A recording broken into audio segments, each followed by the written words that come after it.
News updates online at 560theanswer.com. Now, from the Signature Bank Studios, this hour of the Shaun Thompson Show is sponsored exclusively by DonleyAuctions.com. They need your guns. Sell for top dollar. DonleyAuctions.com. I love America. I love the Constitution. I love the First Amendment. I want to carry and all else. I love property. And let me tell you something.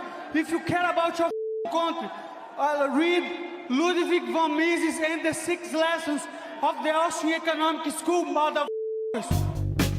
From the streets of Melrose Park to the trading floor of the Merc, he's fought for every dollar he's ever earned. And now, with personal liberty and our system of capitalism under assault in America, he's here to seize back our rights from the government. With a cigar in one hand and a copy of the Declaration of Independence in the other, he's Shaun Thompson.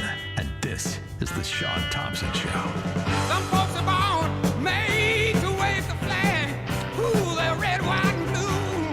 People like my next guest make true progress in our society, true progress in our economy. And thank God for all of us, him and his wife didn't take up pickleball instead of moving to clean our elections. And it was Trump's. I've never voted in a midterm. I've never voted. What? I have never voted in a midterm election. Ever. All right. I've never voted in a primary. Ever. Tell us that again. Oh my gosh. All right, so what we see here is someone voted in your name for a midterm primary, and then we've got 1, 2, 3 presidential elections. You're saying you did not vote in. I can tell you, and I'm a bad. I can tell you, I'm a bad patriot. First time I got involved in politics was President Trump. That's my first presidential election. I have never voted in a midterm. I have never voted in another presidential election. This is all a lie. So I am so upset. So we're looking at 2 presidential votes. We would have never known that if it wasn't for my next guest. He is a core member of Unite4Freedom, the data team, and he has quite the interesting background. Ken Zitko, how are you? I'm good. Thanks for having me on, Shaun. Well, Ken, I'm impressed. I'm impressed with you. I really am. 30 years of experience. I had to look up what you did. I didn't even realize it was in a complete industry that was around for 30 years. You've been managing relational data environments in corporate settings. You've worked for some of the top Fortune 100 countries across multiple industries for years, haven't you? I have. But really what we're doing now, trying to protect our voting system and our country, it's more important and more rewarding if we can get it done. Well, of course it is. And the idea that we have allowed the people that we know are the most pathological liars in our society to tell us the election results is really shame on us. And I've felt this way for years. And I'll never forget in the 90s they would make fun of Iraq with Saddam Hussein. Well, how are we any different? Really, how are we any different? The only thing different is the numbers. We're turning to the dictators, to the abusers, to the profiteers of policy. Who won? Was it close? When the reality is we don't need any of them to tell us if we only manage this properly and with integrity. We don't need any of it. We should all be able to see it as it goes on in real time with credentials, shouldn't we? We should, right. There should be transparency and the results should be provable, and they're not. At this point, they expect us just to trust them. And, election after election, we see problems. We see things that don't make sense. We have, videos of people feeding the same ballots into scanners, over and over again. And they just expect us to just accept that. And don't worry, we have it under control. And they don't. They clearly don't. And the data shows it.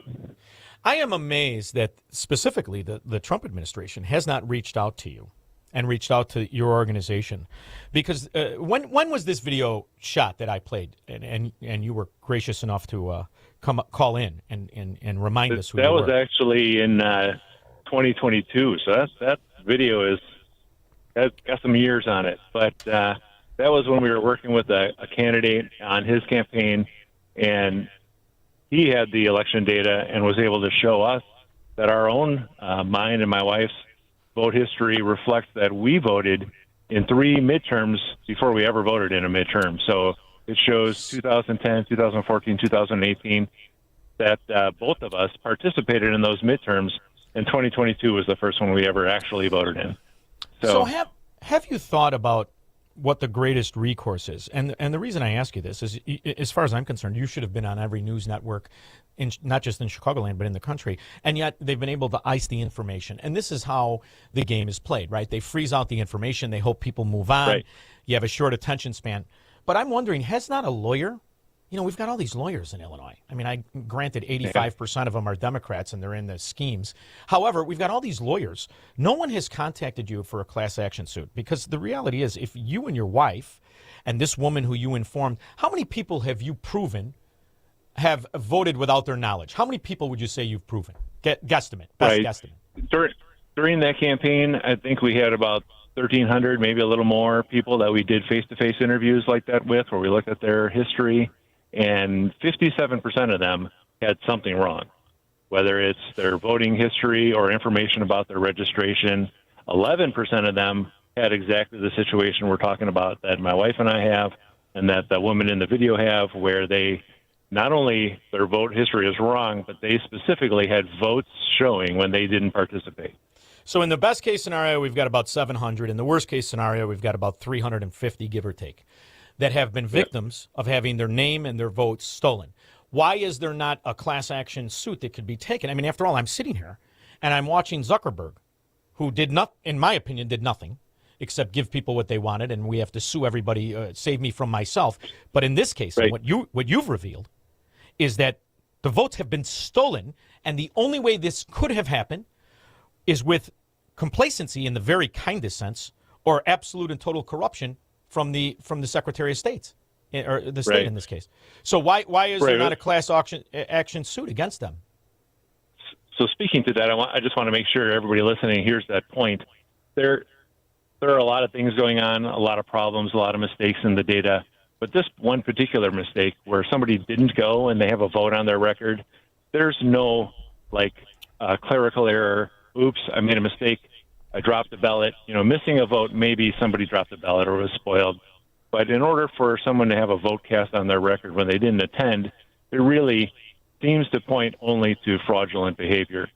But as far as why there's no class action suits, this is sort of cynical, sorry, for any attorneys listening, but the lawyers won't make money on this problem if we solve it.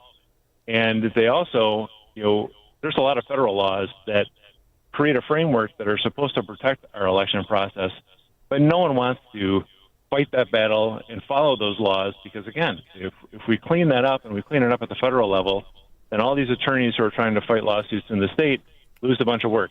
So it's not in their best interest. And unfortunately, everybody's just looking out for their own interest. So now let's do what I like to do. Let's figure out what the solve is, right? Because the reality is this is the perfect scheme. And when you steal an election, when an election is stolen, it brings with it, I mean, if you look at just the election, what has happened to us in the last 5 years under Joe Biden, which I unequivocally believe was stolen. Absolutely. There's not a question in my mind. Yeah.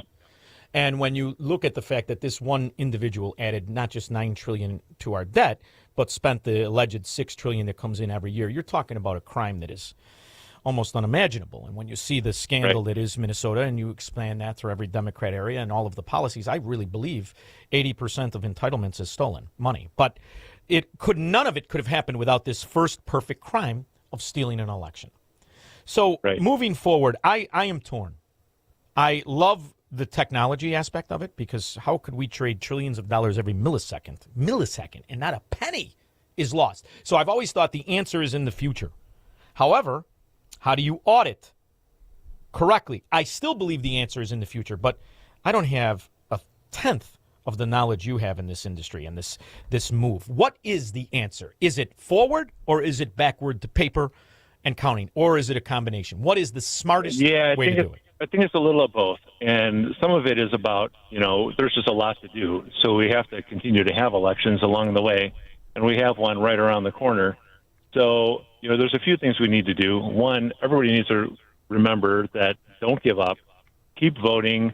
We're working on this, and we're going to get there. And when we do, we need people to show up and actually vote for the candidate they want to win, because if they don't show up, then we're wasting our time. There's no evidence, but as far as, right?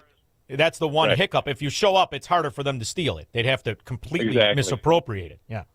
Exactly, and that is true, and we see that in the data now, that people who are participating, particularly those who participate a lot, there's a lot less skullduggery, shenanigans going on, right? Yeah. I got to remember I'm on the radio, so I got to say words that are radio safe. But so that's what we're dealing with. And then as far as the system's concerned, I think 26 is too close. So for now, we have to take a break with the electronic voting systems and probably stick with paper, hand-counted, hand-marked for at least this upcoming election. We have to audit the voter roll. There's so many. We have Harmeet trying to collect the data from each state. The states are fighting because they know themselves that there are people who don't belong in the voter roll. So that needs to be audited. Anybody in question needs to be removed. And then, if you're one of those people who gets removed and you're an eligible voter, bring your ID, bring your proof of citizenship, and that's no problem. Then you get the vote. And, that may be inconvenient, but you just said it. $9 trillion, spending $9 trillion that we didn't give anybody permission to spend, that's beyond inconvenient. That's just, theft. So we can't allow that to happen for the sake of convenience. Yeah, we've allowed, really, the numbers, and it's staggering to me because I try to always focus on what it actually costs. And when you see the power and the shift and the ability to build the infrastructure of protection, to have enough money to bribe judges and lawyers and citizens, that's what it is. And we're talking about staggering money, and none of it could have been possible if they didn't commit the first acorn of the crime, which is to steal the election. So we have to solve, if you're going to solve any problem, you have to solve it by ripping out the root of it. And this, to me, is the greatest thing we can do. So I'm curious to know how you think about it, because there's another aspect with all of your experience, data, and all the rest of it. What we see happening with this trial of Zuckerberg, to me, is very interesting. I don't feel he did anything wrong. And he used the data that people gave him voluntarily. And this whole idea, save me from myself, it's the argument of a moron. And when you see that these companies now, they know exactly what, there's a high probability of what you're going to consume, of what you're going to say, of the information you look at, of the information you're questioning. So they have a real indication of who you are when you use these vehicles, don't they? They do, and that definitely is part of it. Technology makes people feel like they have all these conveniences and they want to use them. You want to order food on your phone or have it brought to you. You want to go online and talk to your friends through social media. You buy stuff on Amazon, and you're right. We lose sight of the fact that all that information is being collected, and somebody uses it to decide who they think you are. Right, and the way they give you, and the way they make money is they advertise to you and you purchase things. So they're in essence taking advantage of confirmation bias, right? That's what they're doing. They are. Yeah, right, we build our own little bubble, and they just sort of spy on it and then send stuff our way that they know we're going to like. And so we need to be aware, and we need to be not just good citizens who care about the voting system and voting and electing good candidates, but we just got to sort of pull our heads out of where and be good people with all of our information. But I think I think it can be a positive versus a negative, and I'll tell you what I mean by this. This is what opened up the venue for so many people to challenge the pravda of the gangster government, the Mockingbird media, right? I love the idea of what this has opened up. It is an incredible blessing as long as it's not censored. But I would feel much more comfortable having Facebook, which I refer to as asshat. I feel much more comfortable having Facebook manage the elections. Unequivocally, there are 1,000 times more people actively on Facebook, actively on Instagram, actively on these entities that the people are comfortable in their world or their bubble that they've exposed. So I would like to see them manage it because people are not ashamed to be who they are in essence. And it would be a far greater pull than these manipulative fraud polls we get on the media. I think we should lean into it versus lean away from it. But I don't have the knowledge you have. What are your thoughts on that? Right. So that's a tricky one. I understand where you're going with the platform that people are willing to be themselves on. But I'd say that in that regard, the piece I'll take from your idea is definitely technology should be a part and can be a part of our future election systems, and it can be safe. And I even think we could, as an extension of that idea, be able to vote from home or do the things that we do on our computers now. I mean, everybody does, banking on their phone or what have you, and it's secure. So you don't hear people, logging into their bank account and having $10,000 more than they thought or $10,000 less. That doesn't happen, and it's it's literally on your phone that somebody could steal your phone and probably get right into your bank account. But there's measures in place that allow us to protect that. So it definitely, you're right. People are talking about this subject now, and that's great because 3 years ago, even just shortly before Trump got back into office, nobody could talk about it. You open your mouth and you were an election denier, and everybody would tell you the whole most secure election in history line, which we all know is a crock. It's a crock. And to be from an area that has bragged about stealing fracking elections for my entire existence, and prior to that, to believe that there is any integrity in anything an Illinois, Chicago, or any other Democrat has to say is an insult to my IQ, and I refuse to partake in it. That's a big reason. I can't. It's so there has to be a venue of a way after before the crime versus after, which is an incredible service you have done.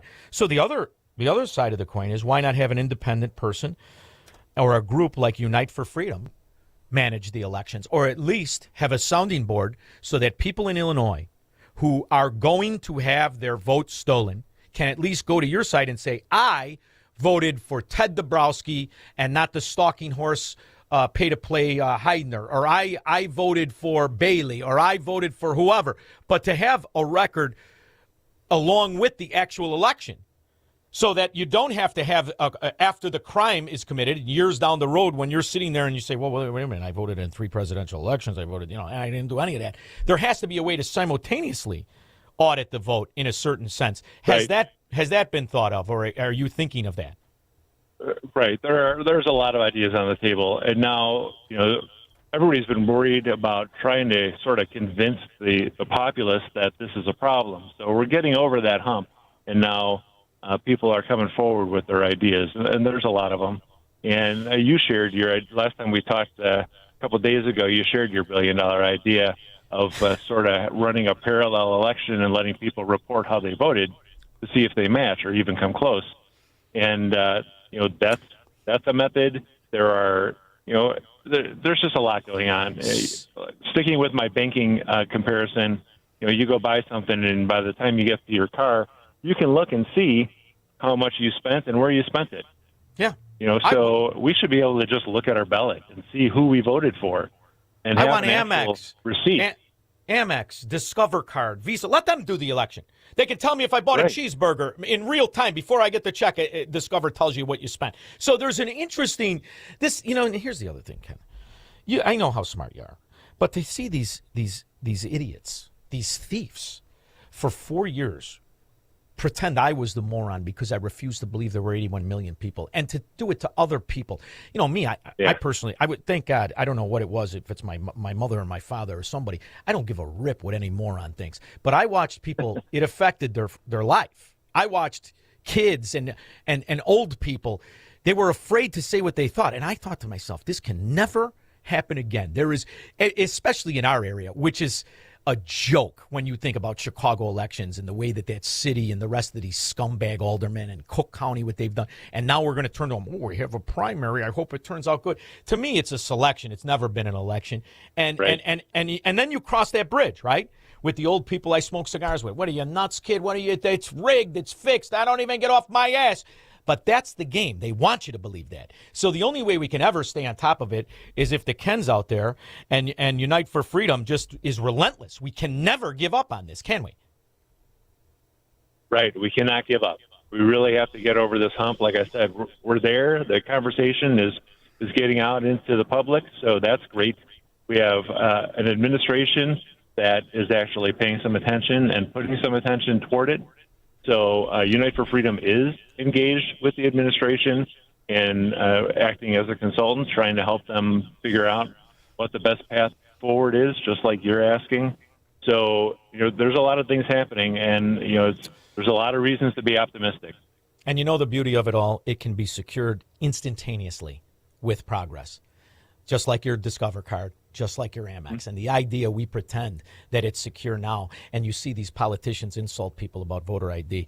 That's why it's an 80-20 rule. The problem is the 20 are the ones that are in on the scam. Ken, I cannot thank you and your wife, Ken Zitko, and it's your wife that you did this with, correct? It is, yep.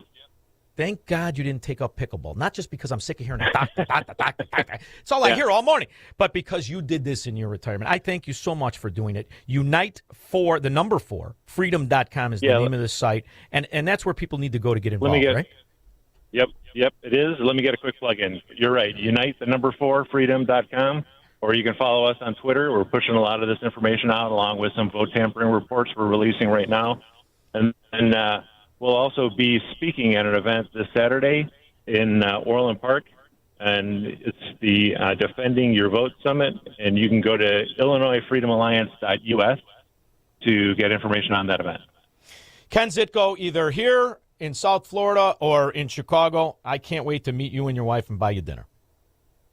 Well, that would be great. And for everybody else listening, if you want to maybe meet us, but at least talk to us and talk to the rest of the group here at Unite for Freedom, please join, become a volunteer. And if you don't have time, donate. Love it, Ken. Thank you so much for making time. I appreciate you. Thank you. Thanks again for having us on. Anytime you want. We'll be back with your calls and comments. This is the Shaun Thompson Show on AM 560. The Answer. Making the switch to a new communication